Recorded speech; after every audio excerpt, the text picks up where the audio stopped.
at the end of the year, and Boxer and Sky have sorted, so ready to go. I remember I was there last time. Sorry, the record button wasn't on. It happens sometimes. I was there at your last fight. I watched the last fight, and I know that you were devastated. But I do know, like you said, you had some stuff going on in the background.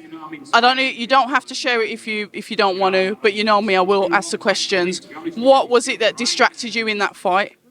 Yeah, do you know what? I wouldn't ever discredit Shane Gill. All Shane Gill had to do was turn up and get the win, and he did. So I would never discredit. And out of respect to me family, I would never talk about things that were going on. So it's not something. Listen, I'm as humble in defeat as I am in victory. And on Saturday night, I'll be back to winning ways. I showed that I got back to winning ways in July after Shane Gill. So mentally, I'm in a good place. I'm in a very good place, and we'll see that come Saturday night. Talk to us about your fight in July, and please forgive me. I wasn't aware that you had a fight in July. Where have I been under a rock? Well, it was meant to be down in Bournemouth. It was meant to be on Bournemouth at the beach, and then Wasserman were coming up to Newcastle. So Sky and Wasserman come to an agreement for me to fight in Newcastle rather than travel down here. It was on the exact same day. I think it was the 31st of July, I think it was. So we had somebody in line. They were coming from Croatia. They fell through, so we ended up getting Phil Williams last minute. It was meant to be an 8-rounder. It only ended up being a 4-rounder. So there's a few things went on behind closed doors, but my hand got lifted, and that's all that matters. Okay, so I don't know, how comes the rounds got shifted? That's that's like half of the rounds that you're supposed to do. Because the original opponent wasn't showing up, and Phil would only accept 4, which is, listen, that's up to him. He stepped in, and fair play to him, so we only ended up fighting the 4 rounds. So we're going to talk about your opponent that you've got. Scott, mate, obviously there's lots of shouting. Talk about your opponent, the Glaswegian man. And to me, I think that's a good fight between you two, because it's sort of like both of you at similar points in your career. So talk to us how you've been preparing for that fight, preparing to get the win. It's something I know I needed to do. I know after the Shane Gill loss, I know I need to make a statement. I need to show why, that I'm not just a gimmick. I'm not just, somebody who's walked into boxing. I've had a great amateur accolade. And I was an ABA finalist. I boxed for GB, so I need to show my worth. And Nick's a fantastic level. And once I get the win on Saturday night, that's when I can start to step up. And we talk about those step ups. I mean, obviously you've come off a win anyway, so we talk about going into Saturday. How important is it? And I mean, is there any real pressure on this? You're back on the Boxer card. Like you said, you've done the Wasserman, you've come back to Boxer. The pressure on it to make sure that you win this fight? It is, but at the same time, I thrive under pressure. Pressure doesn't get to me. Pressure, I've been a professional athlete since I was 18 with the football, and then obviously I've transitioned over to boxing. But I don't, pressure doesn't bother us. But all this negativity on social media, everything, nothing bothers me. Everything like pressure and negativity and the bullshit you get being a professional athlete, that just lifts me, that just rises with me, because I use that as my ammo, and I'm doing this for every single person who doesn't believe in themselves. I was a little fat kid with glasses in school. Never thought I'd be anyway. I was kicked out of school. I was a little bastard. And, I'm doing this now for every single person who doesn't believe in themselves to go and just do something with themselves, because you can do anything with the right mindset and the right people around you. And I'll prove that on Saturday. You've always got a positive outlook on things, but we're going to get back to boxing, and we're going to talk about improvements, things that you said you've gone back to the drawing board. Tell us fans what you've been working on in the gym to make sure that you're going to get this win on Saturday. Well, first thing I done was got my hair cut, because after the last fight it was flipping all over. We've been working on getting away from them. See, the thing is with amateur boxers, which I find a lot of people who stay amateur too long, you go back in straight lines, you come forward in straight lines, you go, and I was doing that against Shane Gill, and he was just catching us with the right hand every single time, and I wasn't moving, I wasn't slipping, I wasn't rolling, and my jab wasn't working, and obviously mentally I wasn't in the right place, but that's irrelevant for the fight. Shane Gill, as I said, done what he needed to do, and he had clearly done his homework on us, watched what I had and capitalised on that. And I've gone away and worked on making sure that head gets out the way. I'm always high on something. I'm keeping them out of distance, and when they come in, I'm high on something. So there's a lot of things been going on, and a lot of tactics. We didn't know what fighting Nick up until 5 weeks ago.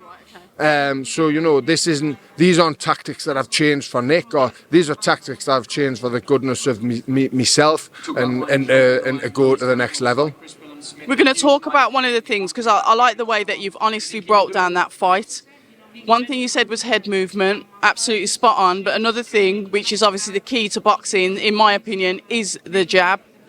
Working on that, making sure you can establish that distance. How important is it for you as a fighter to nail that down? It's such an important and maybe sometimes underrated shot, because everyone's thinking about the knockout. Well, we've seen fighters win with a jab for years. We've seen Lennox Lewis do it for so long, and then we're then seeing the step up there's so many fighters work the job. Shane McGuigan, one of the best jab coaches. Everyone he gets, it's the fundamentals of the sport.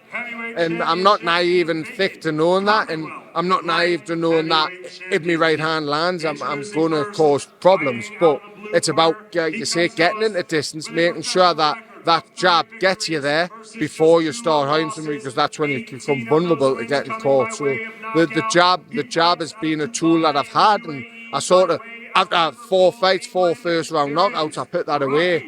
And unfortunately, it might have been a little bit of naivety from my side to think that I can knock everybody out. It might have been a bit of ignorance, and it shows that I haven't got, there is going to be fighters that stay there no matter what. So being able to have a plan A, B, and C is what's important. And I think the 8 month that I've had under the watch of Mark and Giuseppe's been a massive change in the way that I fight, the way that I spar, the way that I box. And the jab does need to come out a lot more like it was in the amateurs, and it hasn't. But as I say, we'll see that on Saturday. I really love that reflection, because everything that you said is, totally spot on and so key for you to obviously keep in these fights and win these fights. We know that your opponent's tough. We know that you're tough. Obviously, you're both very heavy-handed. This is the heavyweight division after all.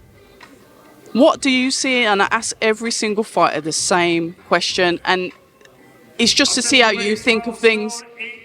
What do you see as Campbell's attributes that you want to take away from him to ensure that you win?